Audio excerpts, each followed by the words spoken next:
get moving here. Yes. Welcome everybody. How are we doing tonight? Good, thank you. Oh, good. That's great to hear. Before we get started, my name is Spitalere.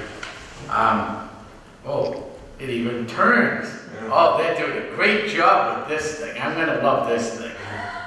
They did a great job with this. All right. I'm gonna go back and forth. I know my voice is gonna fluctuate because we have a lot of cool things to talk about. But I just want to run through one little laundry list here. Jim asked me to, because the Heritage State Park, and I want to thank them. And thank Jim Ross from Lawrence Cable TV. That's another great organization in the city of Lawrence here.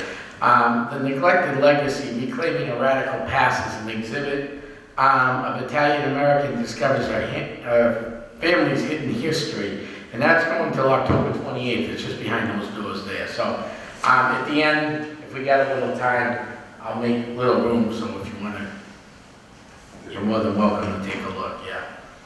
So this is for you guys who are following, and there's a couple in the room. This is the newest talk I've done. I've had this stuff a while, some of this stuff, but I decided recently that it's time to bring some of it out. Okay. So I'm going to go back a little bit for the new people here.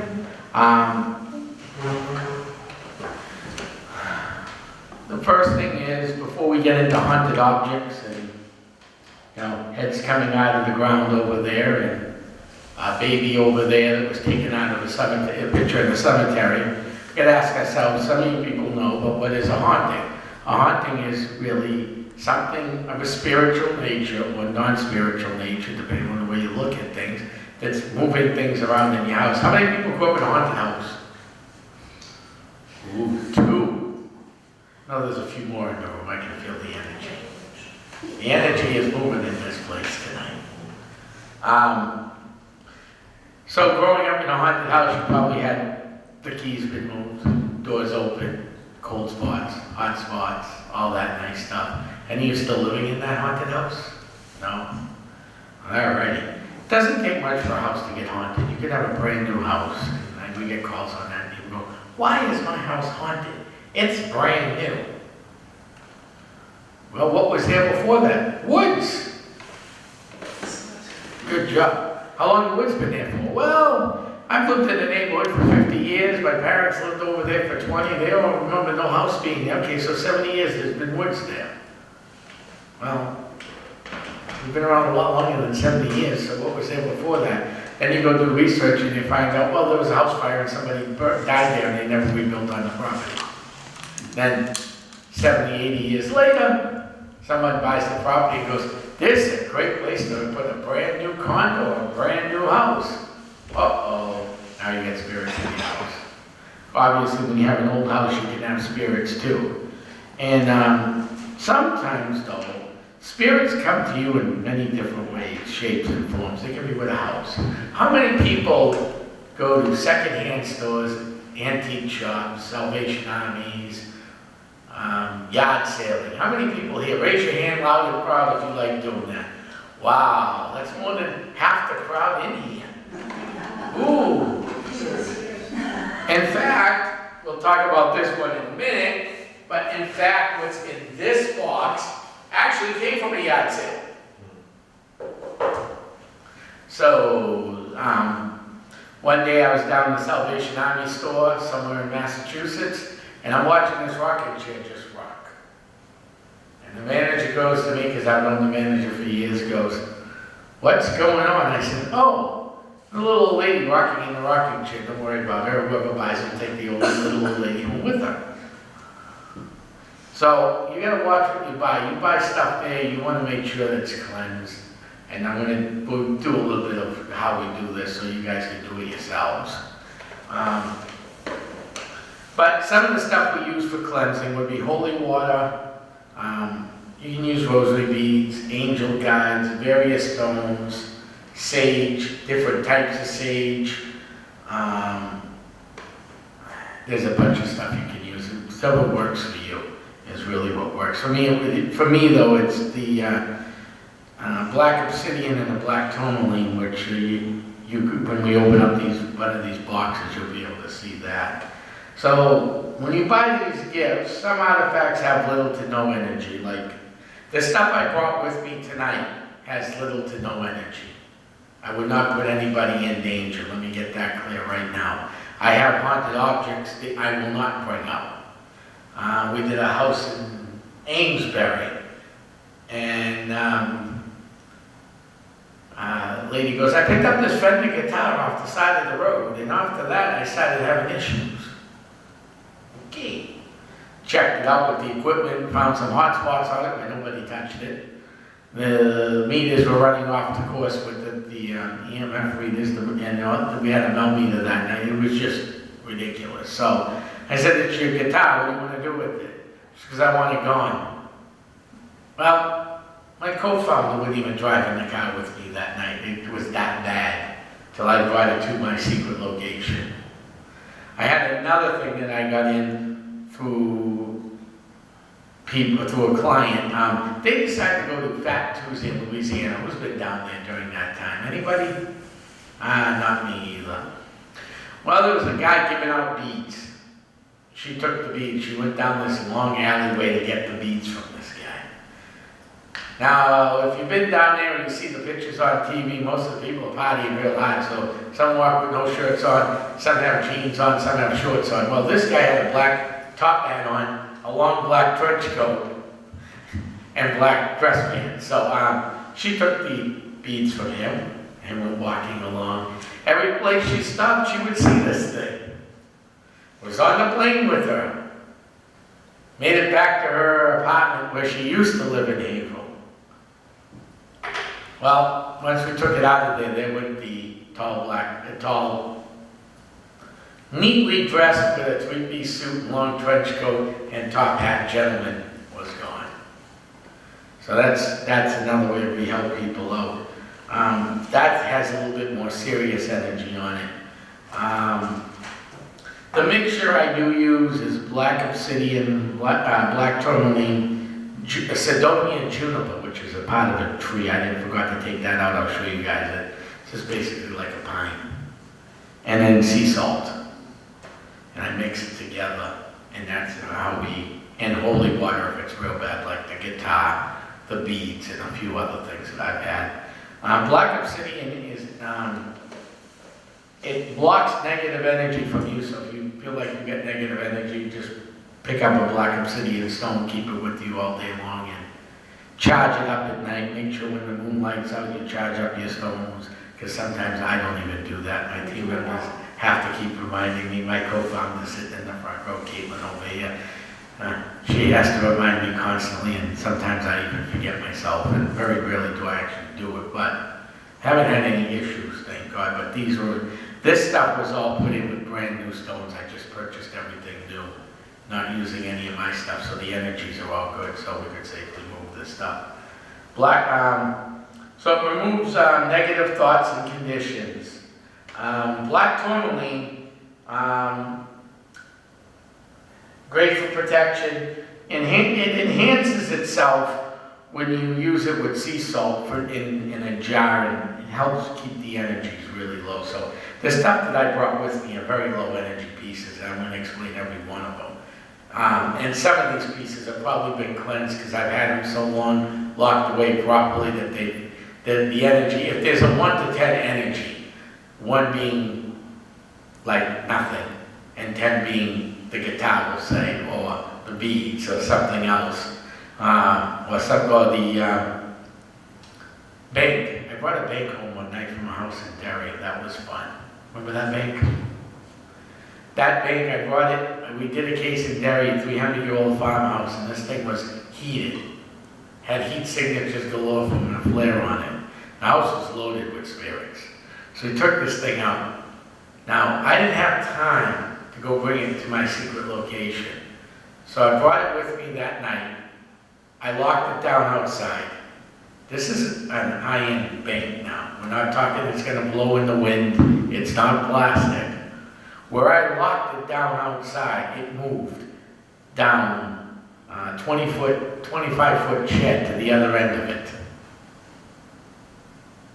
I found it there the next morning, then I brought it to where I lock it down permanently. It hasn't given me any problems ever since. And the juniper, again, that's off a tree, and it banishes spirits when you smoke, when you burn the juniper. So we use that for banishing some of the more serious homes. I actually use a mix, which I won't give out, but I will give out, there's a certain mix you do, but I'm gonna give out what's in the mix, some of it. I use sea salt, I use tobacco, I use sage, and I use juniper when I cleanse out the house altogether, and I burn that. That way there, we can kind of, and if it's that bad, or if they're Catholic and they rather use holy water, I can use holy water too. So, I mean, there's many different forms of this stuff. So the artifacts I brought tonight to show you guys. Let's start with, now who thinks rosary beads cannot be haunted? Anyone here? These rosary beads came out of a private home we did in Pelham, New Hampshire. We picked up the case, there was rosary beads all over the place, but the energy off these were ridiculous. We replaced them with another pair and took this pair out. The paranormal activity went from a 7 down to a 0. Meaning it was not nasty bad, but it was up there, and all of a sudden it now doesn't exist anymore. So that's locked away. Again, same type of system. The bag just gives me the address on it because it's good to know. And people sign forms for me that they allow me to take the stuff. So in 40 years they can't come back. If they want it back, they can have it back. I'm not going to fight them. But so the bag, the stone, the other things in there. There's the sea salt and the sage. Sea salt you can buy at regular stores. This is all different types of sage. Who's had family fighting the war? Anybody? Anybody have veterans in their family or veterans themselves?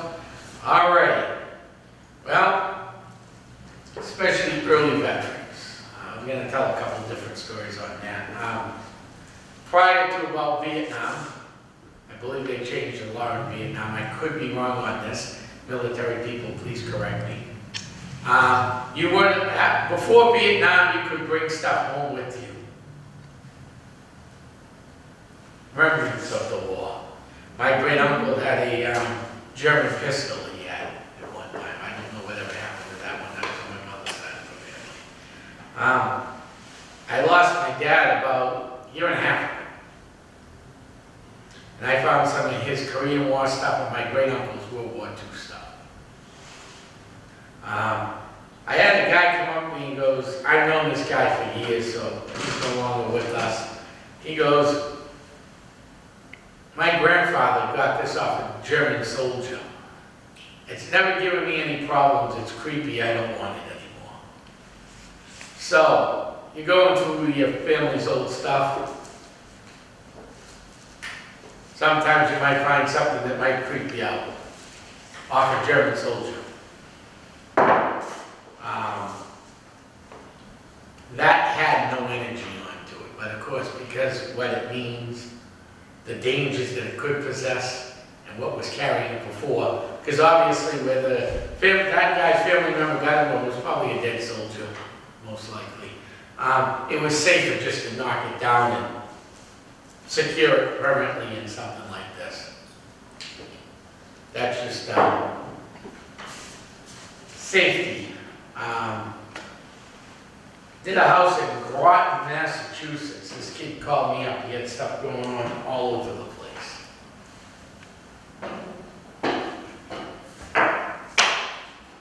This one I killed the energy. There's no energy attached really to it anymore. I had some other psychics look at it and pretty much cleansed it off, but the family wanted it gone. The Men's Club of Peabody. Old Men's Club, no longer around, and this gavel belonged to somebody. The lady thought the gavel looked pretty cool. If you collect antiques, it's a pretty looking cool gavel, isn't it? Well, there was still some male energy on this that did not like the female that owned it. So she asked us to take it out. I cleansed it and kept it. She didn't want it back. So we have that locked away safely. Remember I told you about yard sales? Okay. Went to a yard sale in Haverhill. This had very little energy on it, but because of what it is, someone buys this at a yard sale, they're gonna have a lot of problems. So, this I actually stocked down pretty good with everything in my book and on. But it's the Oracle card game. Many a times I see Ouija boards at yard sales. I just get them because we're busy enough team. I mean, this year we're gonna hit well over 100 things we've done. And none of us, this is all volunteer. So I burned my team out pretty quickly. Trying to get new members is difficult because not everybody has that type of time to put into this field. Most of your teams are lucky to get one case a month. If I could go back to 1 or 2 cases a month, I'd be doing cartwheels. Between everything that Essex County is doing now, we're out there almost every night. So I picked that up just so nobody would get hurt by it. I picked up Ouija boards. We're taking Ouija boards out of people's homes. Now, Ouija boards, are they dangerous? Anyone want to answer that before I continue? Anyone think Ouija boards are dangerous? You do, okay. Ouija boards can be dangerous. But I'm going to be honest with you. So can't walking across the street. Ouija boards are tools. I would never use a Ouija board because you can't really control it. Ouija boards, if you think you got a family member, you better think twice because not all the time you get a family member out of a Ouija board. You might get something masking itself. Or if your favorite actor or actress died, I know when James Dean and Marilyn Monroe died way back in the day, you read stories of everybody was going to Ouija boards trying to make contact with these people. Probably not a good thing to do because if you leave the door open, it's just like anything else. Ouija boards open to the other side. They open up portals. And if you don't know how to close the portal, it's like leaving your front door open in the wintertime and cranking the heat up. You're not going to like the heating bill at the end of the month. And your house isn't going to be warm now, is it? So, that's why Ouija boards are tools. We do take a few of them out of homes. I've picked up a few of them at yard sales in Lockton County because I don't bother with the brand new ones. But if they said 1967 on them, you know that thing's had, and you can feel the energy. You know there's issues. So I pretty much grab those, lock those down, and put them away. So nobody gets hurt, and we don't have to be called in to help somebody out. What do you think of that giant one that they're putting in Salem? What do I think about it? Well, if you want to go to it and check it out and take pictures of it, just make sure you wear some type of protection amulet because you never know. Anytime you're dealing with any of this stuff, when I go on cases, I wear stuff. Oh, and I did forget one thing, I wear a ring, but this stuff's so well locked down, I'm not worried about it. When I was going on a case, I have a ring too that I wear. So, you always have to be ready for the worst. I mean, go to Salem and have fun. Salem's a great place to go. But be mindful of what's around you too at all times, not just humanly, spirit world too, because Salem doesn't lie. It is one of the most haunted places in New England. Probably only, I would say, and there's somebody in the room that may or may not agree with me, but from what I read, I think Concord and Lexington might be more haunted than Salem, Massachusetts. So, but they don't go ahead and advertise that they get spirits roaming around. So if you do have if you think you've got a haunted object in your house, what do you want to do with it? Well, don't go throw it outside. because that's not gonna get rid of it. I just pulled out, it wasn't my case, it was another team's case. It wasn't even a full team, it was a psychic's case. She didn't know what to do with this checkerboard. It was a homemade checkerboard that had negative energy attached to it. So I went all the way up to New Hampshire, picked it up and locked it in. It was bad, but certainly not as bad as the guitar and a few other things I brought in. I would say probably a 5 out of a 10, using the 1 to 10, sliding scale, 1 being low and 10 being high.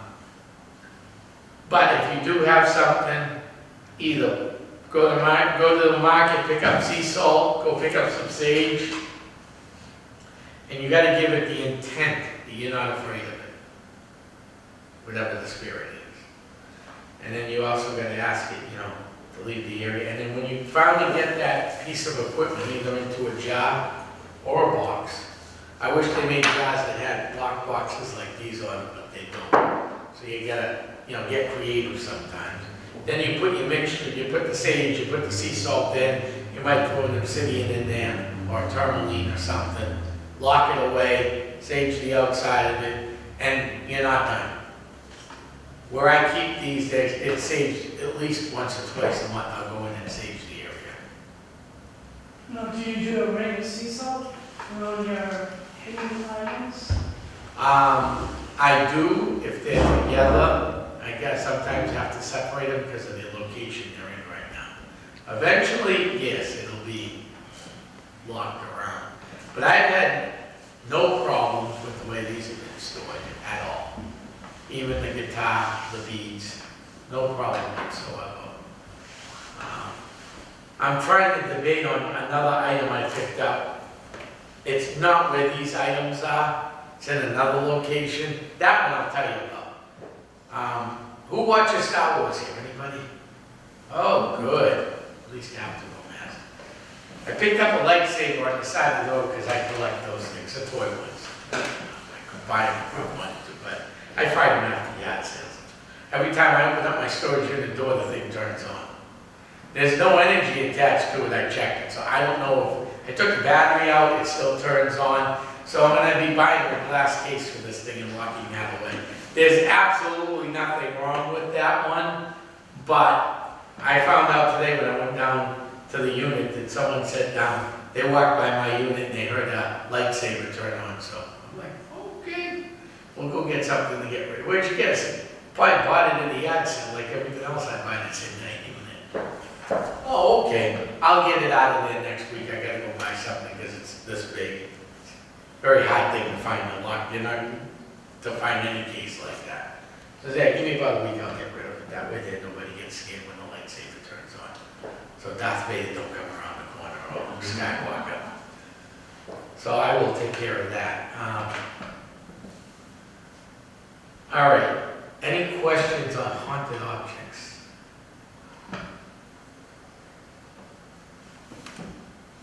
What is bad energy?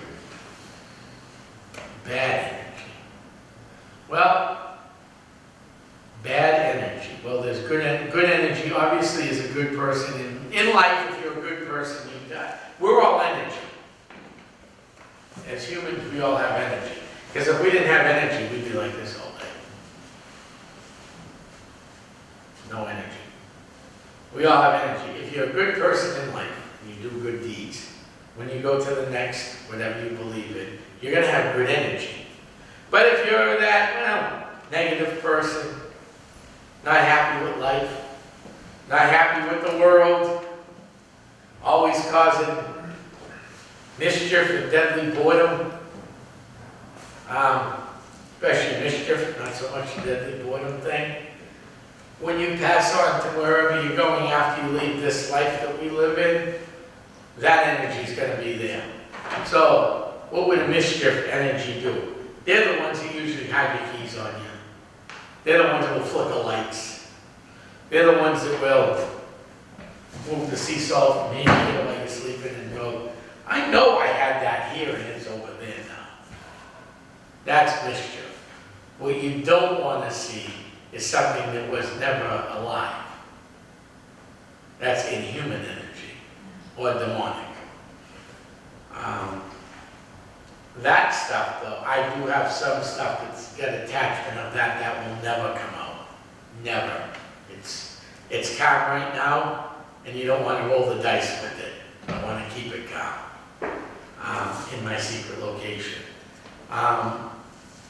You don't want to deal with that stuff. If you think you've got a high-level demon in your house, and you think it's attached to something, call somebody in that knows what they're doing. Don't even try to move that thing. Don't go out and burn it. I had a case once in April. The lady don't know why these things went away. They went away and they came back. She doesn't understand why they came back, because she got rid of the problem. Her daughter was into witchcraft, and her son was into satanic cult worship. So, okay, and they're all living under the same roof, mind you. The energy in the house wasn't balancing to begin with. So, the son ended up moving on out, left his Bible behind, and they were having issues. So before they called me in, they told me about this Bible. We go in, I'm looking for the Bible to see, to start there. Let's start where we think the root of the evil is and work our way backwards, right? Who is the Bible? Oh, I killed the demon in it. Oh, you did? How'd you do that? Oh, I took it outside and burned it. Oh boy, you just released the demon into your neighborhood. Not a spot, don't do that. Throwing something out in the trash doesn't work either. Because it's going to end up in somebody else's. You might end up at the landfill as an issue, or some trash pickers going through the trash and go, wow, look at this beautiful vase. And they walk away with it while you're sleeping at night. Now that's their problem to deal with. So if you have something that's that bad, what I always suggest to people is either leave it in a location and call somebody immediately, or move it to your barn or shed and get somebody in there quickly. Because the problem is, say this salt had demonic possession, right? And you have it there, nice fancy salt container, or it could be anything, a base. And you go, okay, I know this is the problem. Now we're going to go move this into the shed. Well, what's attached to it's going to stay with the shed. But also, too, the area around it's still going to have its imprint on it. So that's why we have to sage the building out when we're done. We got to get rid of the imprint. That's the most important thing. Once I take this out of your house, if this is a haunted object, or these beads, or that gavel I showed you, where it was sitting is still going to have its imprint, so you got to cleanse that area nonetheless. Because if you don't, I could take that out of there, and there's still maybe an imprint there, still giving you problems. So in that case, although it was a Bible with the daughter, was she poltergeist? Was she, no? No, there was no poltergeist, no nothing in the house. It was bringing negative energies in. Through the Bible? Through what he was, through his ritualistic practices of the Bible. Now, what of another item? The beads from New Orleans, was that a shadow person? I never saw it. I can only go by what the client told me.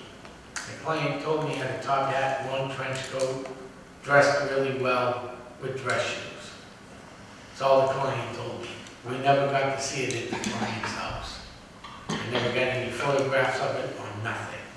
Neither did she. So I can only go by what the client told me on that one. But I do know once we took those beads out of the condo, the apartment condo, I forgot what she was living in, she had no more problems. No, with a lot of the Native Americans that were in our area, like Dustin, Hannah Dustin, there's people with evidence of skinwalkers. Of skinwalkers? Yeah. I haven't seen any evidence of skinwalkers. Not in our area? Have you No. dealt with any of them? No, No. no. I have not. And I haven't seen any evidence of it, or read any, or heard from other teams that have dealt with that. Skinwalker. What? What is a skinwalker? Shapeshifter, Yeah. like a werewolf and shapeshifter, something like that. Any other questions before we get on to the next part of the program? No? All right, so the next part of the program we're going to talk about, before we talk about the most haunted place in Lawrence. And actually, we're going to go to 3 locations for that. I only said 1, but it's got 3 locations tied to it. EVP specialist Bob over here, he's going to play some EVPs he caught. Electric voice phenomena. So, and he's going to tell you where they're from, too. Okay.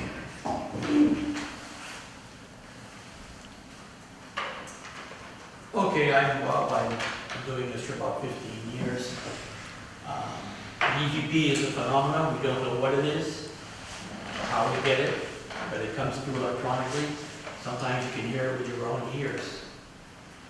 But this one in particular was at the old Wachusett Inn on Route 2. And we were just walking around the halls, basically, trying to get it. And it's kind of faint, but at the end of the presentation, when I come up here, I'll play them all again for you. So here we go. You are. Hi, I'm sorry, no, this is, I'm sorry. I changed the orders several times. This is the client's house. You're going to hear Tom talking, and one of the investigators is coming in and shatter his arm and a splint. And he's going to ask about her arm, then you're going to get a response that no one heard. What's up with your arm? Still not back to normal yet? I didn't know, that was, no one heard that until we played the recordings back.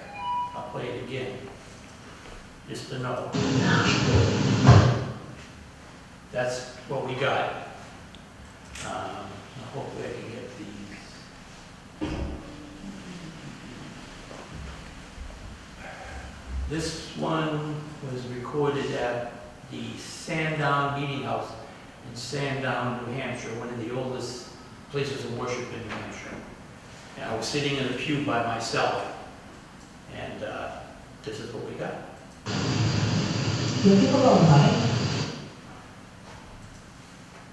No one really would ask for this, it just came out. And there's a little bit more after it, I'll play it again, but I can't make it out. There's that mumbling that I couldn't make out, but that's basically, that's what we got. And like I said, no explanation how we get these things, except recording equipment. Let's see, the next one.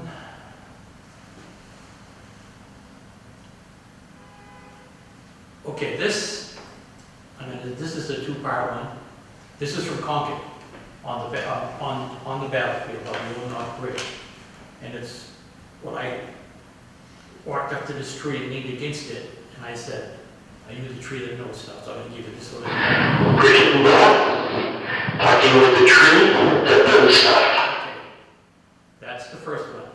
Now, this is what we got a little while into the conversation with tree. Now, I'm not saying the tree is talking, but there's probably spirits in on or about the tree.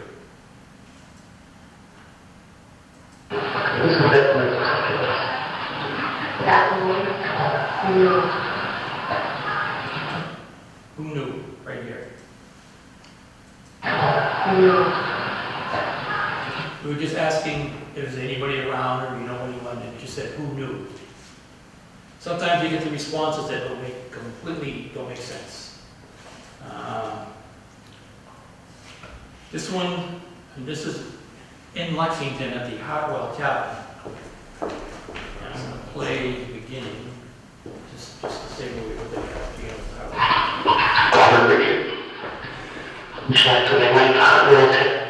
Okay, now, and then this is what we got as we were leaving the building.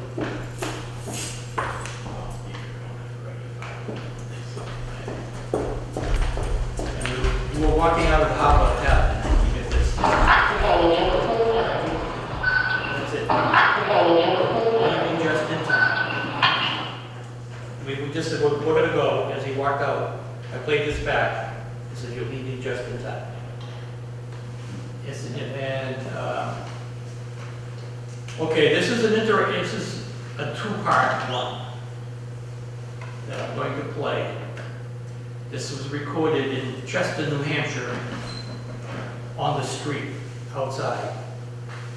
It was two recordings, they were about 150 feet apart. This is the first recorder. Did you hear that? It's a gunshot. This is because we got it on, this is the second recorder.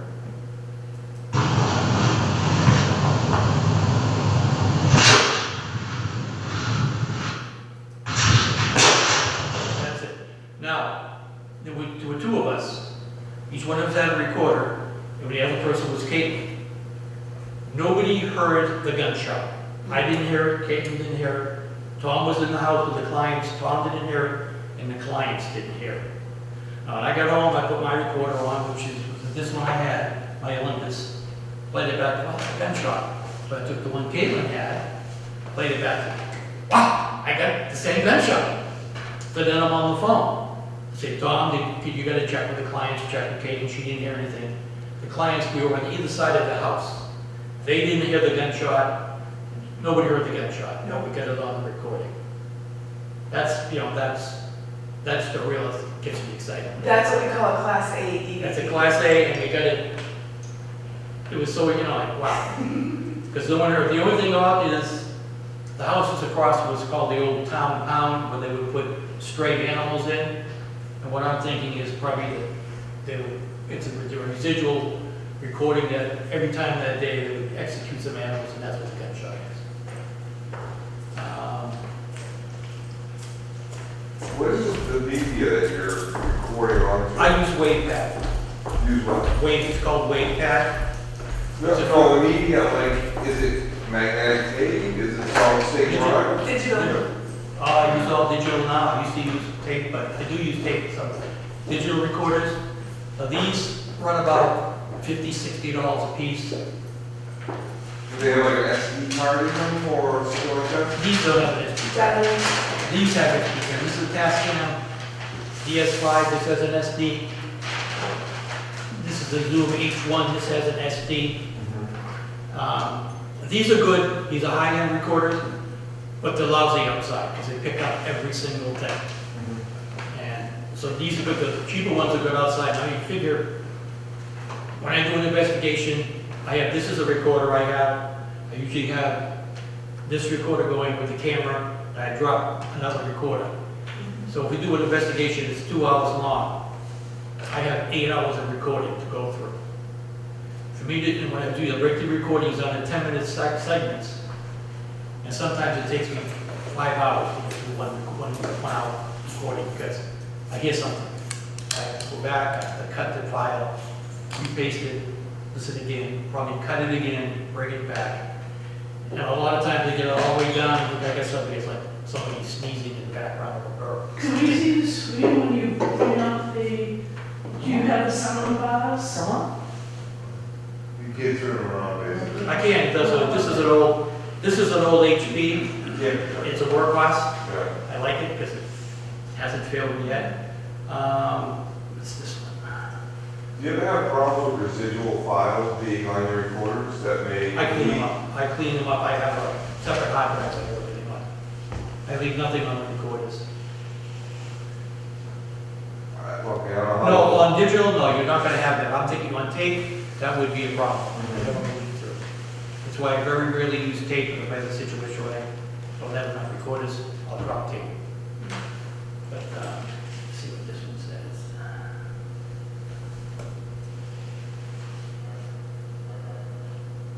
Why did you do that? It didn't do what it was supposed to.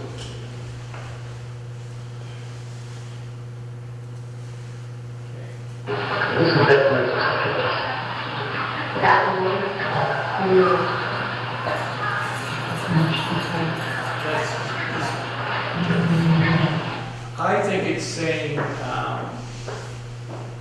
that's the one, but it was also, we thought we were dealing with something like a vampire spirit, and it said that's the one.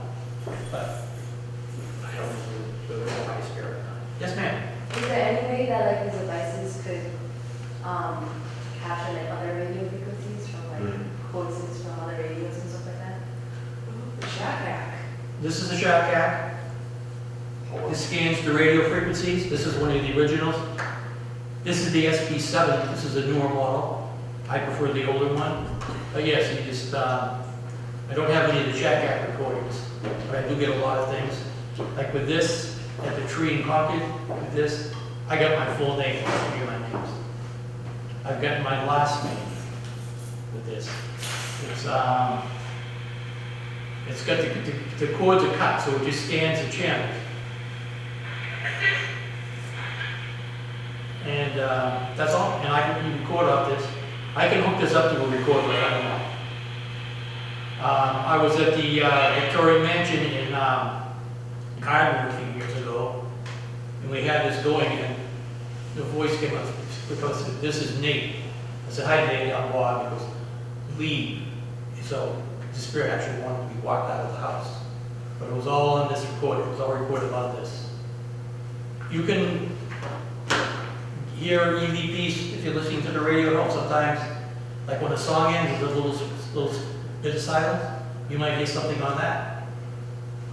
So, But on the radio, I sometimes try to get New York stations at night, and the radio frequencies come and go, and you can pick up a station from Philadelphia, station from Philadelphia or Canada or whatever. And the spirit will find that wave and come through. this will How do you scan. know you're not listening to the Canadian station? Because when you use them enough, you know what you listen. Sometimes you're going to hear the voice of the DJ, but if you listen to them enough, you know the break between it. So that split-second break, and you can get a voice. We've got a whole census off this. No, isn't there one, I think I have the name of it, Rumbox or Rumpot, yeah. Do you use those? I've used them, but that's not for recording. That'll draw a spirit in. That's like a meter. Like these are the Right, meters. it's, yeah. two-colored It's a pump. colors, It's an EMP pump, electromagnetic frequency pump. This is, you get for voice phenomena. Those will draw you in. Any energy will draw you in, draw a spirit in. The pumps have been around for a long time. So, this is a tri-field meter. It's one of the most sensitive meters out there. This is a natural tri-field meter, so it works in the natural energy of the planet. And I've been able to communicate with that by asking questions and moving the meter, the dial. So the EMFs are different than electronic voice phenomena. Like I said, if you want to come up and hear them later on, it's fine. But this takes hours to get that far. You know, especially where I insist on using 3, maybe 4 recorders during an investigation. I'll put recorders in rooms and come back and pick them up. And say, I have this recorder going. I usually have this recorder and the video camera going at the same time. So I'm going to video, I'm going to audio, and it's a long, long process. And audio is such that the video is that it really can't be cut out, because when you try to cut the sound out, it just distorts so much. So, any more questions? If you want to come up later on, I can play everything for you. So. Alrighty, so I said that we're going to talk about one of the most haunted locations in Lawrence, Massachusetts, and now we are. What certifies a good haunting? Well, if you ask most experts, they're going to tell you there had to be a tragedy in the area.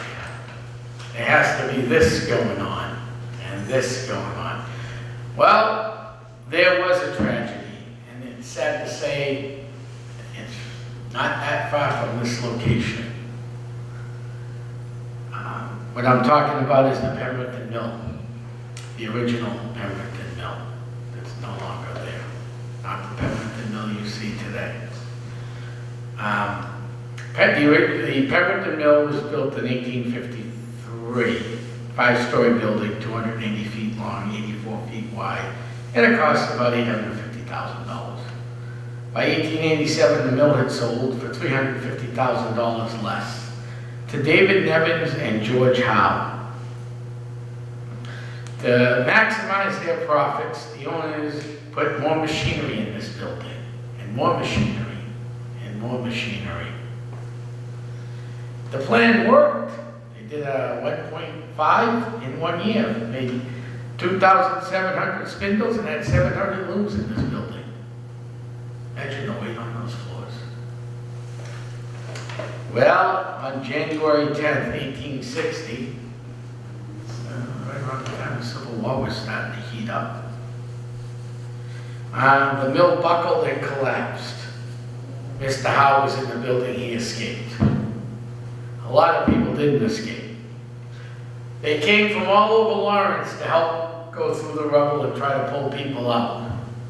By 9 o'clock at night, January, what's it look like? What it looks like out right now. But they didn't have flashlights. They had oil lanterns. Someone must have tripped, slipped on the cold, with the water and everything, slipped and fell. Went up like a matchstick, known as the Pemberton Mill disaster. 9,245 people died. Let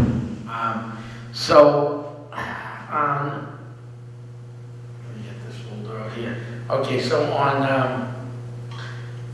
January 10th, 2010, the Patriots were playing. It was a Sunday night. The time, she was my head investigator, not co-founder at the time, was soaking up the sun in Aruba. A bunch of us went out, Bob included, and a bunch of other people very good in the field of paranormal research and psychics.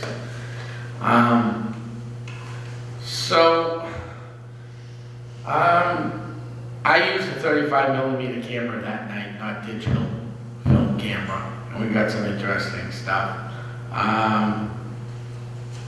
Let's see. So around 4:45, they re-entered the site, and one of the ladies picked up the name Anna. Well, after Bob did some research, he found out Anna was one of the ones that died, correct? Yeah, Anna. Where are you, Anna? No, Betsy. Oh, Betsy. Oh, Betsy. Oh, okay, They also picked up Betsy, so and here's where it shows where Betsy actually died, on where she lived and stuff. Walking this site, one of the ladies felt a young boy named Emmanuel who died in the collapse. Also, a middle-aged woman named Beth had died in the collapse, and that's where the book that they came out with, the list of they have the book downstairs. Betsy's name actually came out as Elizabeth Dunn, Betsy in parentheses. She was missing, and she was 36 years old and lived at 98 Valley Street. Read the dividend family. What? The dividends out there what the family was paid on the sheet. Oh, okay. So, on this sheet? Oh, is that 36 that they got paid? Oh, $34.44. That was the death insurance. That probably barely covered a funeral because there wouldn't even you wouldn't even come close to covering one funeral basket today. So at 5:30 that night, ended up leaving the site, walking down Canal Street. The boarding house is near this area. She actually, let's see, one of the doors, felt people coming in and out of the buildings in this area. She did too. Oh, this building. Coming in and out of this building, down the doors on this side. Remember, this used to be a boarding house. And then went down to City Hall. City Hall was used as a hospital and morgue. Now, let me just fast forward a date, because we're still talking about the same time. About 4 or 5 years ago, the Lawrence Civil War guy had a paranormal walk. They don't do it anymore through City Hall. It was about 4 or 5 years ago, Joe, maybe 6 we did it last somewhere around that time, something like that. One of the people got a picture of somebody sitting in the basement office. Like they were set out on a stretcher. So, we're not sure if that's from the collapse or not, but it's a quite interesting photo. They also got some pictures of shadow figures on the first floor of Lawrence City Hall too, so. Every time you go by there, you can always sense there was something there. My head spins even driving by there. It's quite an interesting place. Let's see, I picked up an orb at the mill site. Another kid picked up an audio transcript. It's a sad woman looking for her loved one. Her loved one, an older brother, was trapped in the middle of the rubble and she was beside herself. She came down to the mill site when she heard about the collapse. She returned to the spot where her loved one died. Her brother was crushed instantly. Another spirit nearby was split in half, and they came up with 2 names, Emmanuel, the male, Beth or Becca. She pictured Emmanuel as a Jewish lady with Jewish descent, and she felt someone tugging in her jacket. That was from one of the psychics that was on that scene that day, on January 2000, the anniversary. Another one picked up, she felt energy at the beginning of the building, but nothing as we moved towards the smokestack. In that particular area, another one was getting a lot of feelings and had her back of her jacket tugged, as if a little child were there trying to get the attention. And when she turned around, she walked away and it wasn't touching. The Mel meter did nothing at all, which it should have, because we were outside, there's no electrical, unless the spirit goes by that Mel meter. That's the good thing about Mel meters, they're not good outside. But if a spirit goes by the Mel meter, it's gonna go off. Mel meters are used for, checking out energy and stuff. So in here would ring, near the wiring sockets it would ring. But outside, where the old Pemberton Mill is, or was, it's now a parking lot, there should be no wiring or anything under there, so it shouldn't pick anything up. You got no EVPs that night? Ever was the Okay. Now, Can I ask a question? let me just show some pictures here. I got pictures. Okay, well, did you take the recent turbine tour?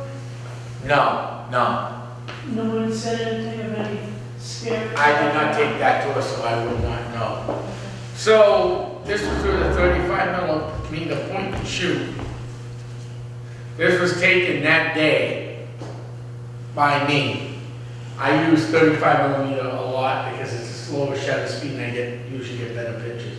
There's some type of light anomaly and there's some weird stuff going on here. It was cold out. It wasn't snowing out. It was actually a clear night. It was like 0 degrees. 12 degrees. What? It's 12 degrees. 12 degrees. Felt a little colder than that. And here's some more here, taken in that same area. And I'll have them up on the table if you want to come look at them even closer. And here are some more from that night. More light shift anomalies. What F stuff did you use? What? What F stuff did you use? On the camera? Yes. I don't remember, to be It's honest. a point and shoot. It's a point and shoot. Okay. Yeah. It's non-digital. It's actually a film camera. Well, yeah, film cameras, you can set the S, Yeah, no, I don't know what it was set at, because it was actually long ago. Now, remember, it said here 145, for 90 to 145 people died. Sometimes they didn't have full remains. So there's a stone at Bellevue Cemetery called the Tomb of the Unknown. What street is that on in Bellevue? You know, off the top of your head? All the streets are named after trees. Okay. So, now usually we have a pendulum. We use pendulum to make spirit contact, helps us with our investigations. Now, my yes is usually this, and my no could be this, then there's maybes. We're out in front of the Pemberton Mill, we had 3 pendulums go, not Pemberton Mill, the Tomb of the Unknown at Bellevue Cemetery. That year, we went out there. Not in the wintertime when it warmed up. Broad daylight, 3 pendulums were going like this. I have never had a pendulum swing like this. We went back 4th of July this year. 4th of July this year, it's to the same 3 of us. And pardon the pun, it was dead. We couldn't get anything at the tombstone that night. But that's paranormal work. You call me into your house, you know there's spirits in there, we get there could be nothing. I have to come back another night, which is not a big deal. We've done that a lot. We do that. We even go back to houses when, because you don't always get it all the first time or the second time, because there's no exact science in this field. So, if you want to come up and look at the pictures, you can. Well, we'll have some EVPs. Is there any other questions you guys have? When you do cleansing, is it just on the doors and the windows, or you do other areas? I do doors, windows, and the house itself. House, Inside, corners? yeah, I go around the inside of the corners, and then we go right through the whole house. Because you can cleanse off the doors and the corners, but that doesn't mean that thing's not gonna go somewhere else for a while. So we try to, when you cleanse out the house, it's good to do the whole thing. Do you bury medallions on the corners? We have in the past, if need be, we've used railroad ties to get rid of spirits. It's depending on what level is in your house. I mean, if it's on a big level, there's no need to bring the heavy-duty machinery in. If there's a big level, like the house we did in Bradford, we actually had to bring railroad ties in. And that finally stopped it. I was just on the phone with them today, and they were doing much better. It's been a couple months now. Since We we do the railroad spikes. They're iron, we Yeah. locked down to certain areas having activity with iron, we put sage and holy water in them, and just locked off one part of the sidewalk, and it cleared up the energy. So iron will lock down anything evil, so they say. It's worked so far. Prime example is in Haverhill, on East Broadway, there's East Broadway Cemetery, the Countess is in a Whittier home, and the grave was originally encased in cast iron, because they said people were chipping it off. Urban legend has it was encased in cast iron, because at certain times of the year, they'd see her rise out of the grave and walk towards the Whittier homestead. So it was encased in cast iron. It's an old, going back to the Middle Ages, using iron. How often do you bring in psychic in Most of our cases, I have psychics with me, or people that can feel energy. I was gonna ask, psychics and mediums or both? Both. I have psychics and mediums. there? And all the readings of different levels, physical and so forth? Yeah. I mean, you don't know, I don't know who's available when I go on house cases. I gotta call everybody, and we're all volunteers, everybody works, some of them got kids, so I gotta see who's available that night. And where to, but I have a long list of people I can call outside the team and help out. That was the reason for starting the Regional Paranormal Alliance of New England that I started. I got teams from Connecticut to Maine, and we meet once every 2 months in Haverhill, and we just go over things and we talk paranormal. And if we need help, they're only a phone call away. So how do you know if you have a real problem? Meaning, We have all sorts of stuff that goes on in our house. okay, so this is how it would go. Someone would call me up, Yeah, then I'd sit down and write down everything. okay. Then I'd ask them to keep a log from then on. We go into the house and then we see what we can find. Right. Sometimes we have to come back 2 or 3 times, because there's no guarantees. It's not like calling in a plumber to fix the leaky pipe, Well, and we can go for a couple months with nothing happening. and then all of a And then all sudden of it a picks sudden, up. a few things happen. You know, Right.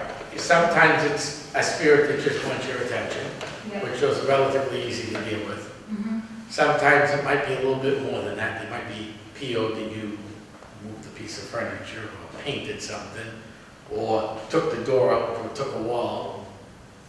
You know, a lot of things like that.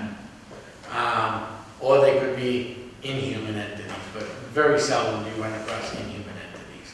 Known as, But don't they also feed off, if she has a lot of turmoil? yeah, they do feed off of turmoil. Yeah. If They she do, has stress they and- do feed off of stress and turmoil. So, That's rude. so even if you had, we'll say level 1 to 10, Mhm. 1 being very minor, 10 being as demonic as you're gonna get. If you even had a level 1 in your house, Yeah. with a lot of turmoil, that could easily catapult it to a 3 or a 4. We live in a split level house. With just like that, because it's feeding off. The turmoil is, I like to say, is the spinach for Popeye. Mhm. We have lots of children, so. Sometimes our dog won't even go downstairs. Okay, he follows us everywhere in the house. And she'll play the piano downstairs. And he'll stay upstairs. Stay upstairs. He won't go past the. Now, was it always there, or is this, Been there ever since I've been there. I don't know if it happened before I was there. So would you test the CO2 levels and magnetic force? do we do the, I don't have a CO sensor, but we do have EMF sensors, millimeters. Yeah. This tri-field is good if used properly. This works best when you just put it down. Uh-huh. Not what you're seeing on TV today, when they go. You know, Oh, yeah. This type of sensor doesn't work well when you're going like this. Yeah, they're catching, like, Flies. yeah, like, oh, here's some cooking smells, and catch it, or something. This sensor, though, works better to go like this, but not this, because this is picking up the natural fields in the house. Natural energies, the natural energy that Earth will give off. As opposed to the As transformer opposed to, in the fluorescent lights. right, or not so great wiring over here, as you can see. Or the fluorescent lights up here, yeah. Well, should she do some research to see if there's line, because there might be residuals off the line. There could be, I mean, there's a lot. If you've been living with it this long and it's staying or getting worse, your best bet is to call somebody in Mhm. to help you out. Nothing's been happening, nothing. Right, but just to find out what, if you're that interested in to know what's going on. I don't suggest people doing their own EVPs. I staged the house when the Patriots were in the Super Bowl because people wouldn't, after '07, nobody was watching my house. So. Yes, you did. You literally walked out. I was like, what are you doing?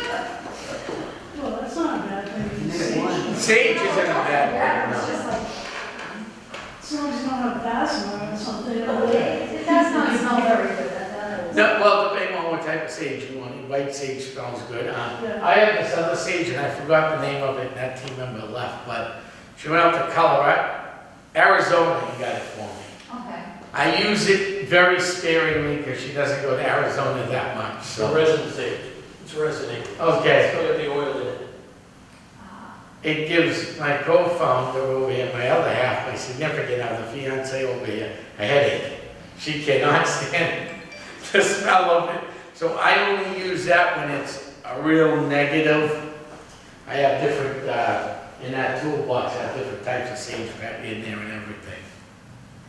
It's difficult to know if something's really negative or if it's just mischief. Or Right. I've had boxes fall on me. I've had my niece-in-law, she has come over and something touches or something laid down on the bed next to her. I mean, just all sorts of stuff. It just, the list is, Is it just reactions to females? Or both genders? I don't know, I mean, both genders. I mean, we've had TVs go on in the middle of the night and,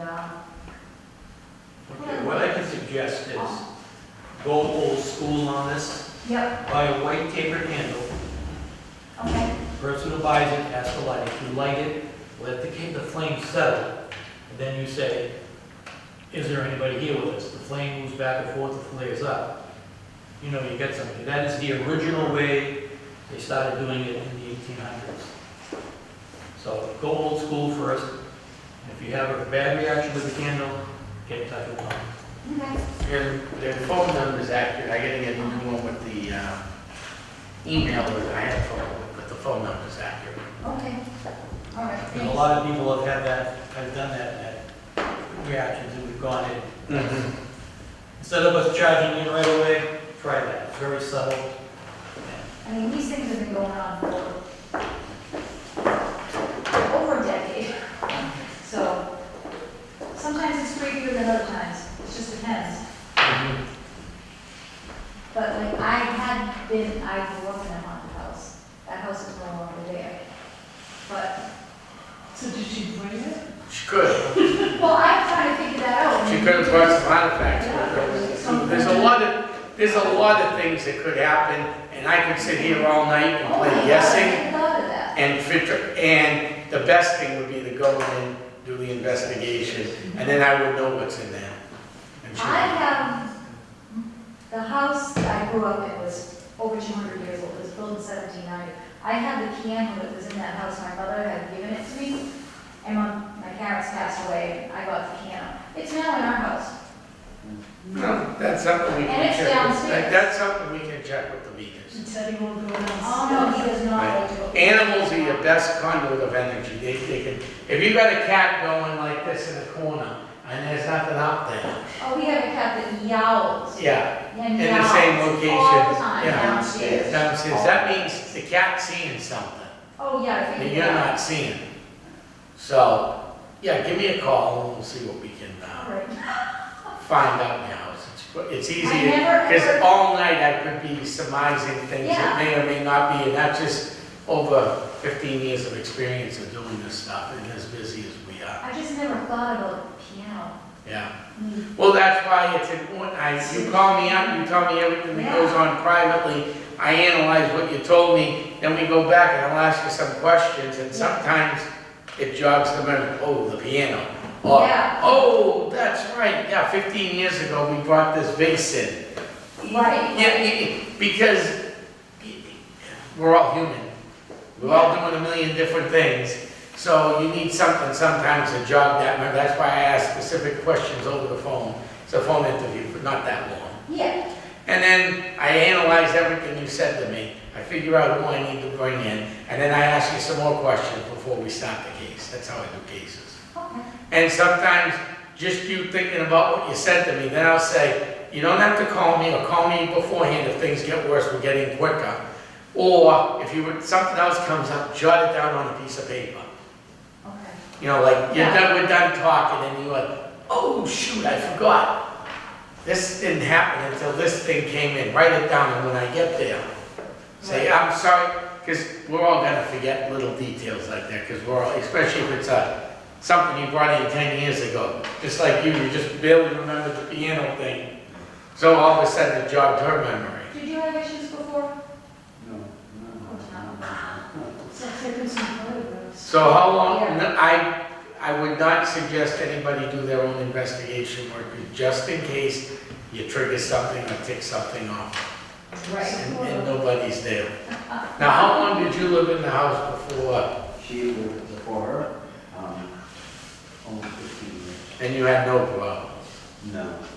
And how long have you been there for? 11 now? Yeah, 12. 12 years. Okay. So it might be, like I said, it could be one, something you brought in. There's a lot of things it can be. To sit here, I could be here all night trying to. It may not. It may be something you picked up somewhere along the line. So the previous house I lived in was definitely. Okay. And that was, So you could possibly both bring. Yeah, exactly. Most of us, it could be Right. Right. It It could be, right. It could be many things. So the best thing would be just try that candle thing first and give me a call. I'm only the second owner of this house.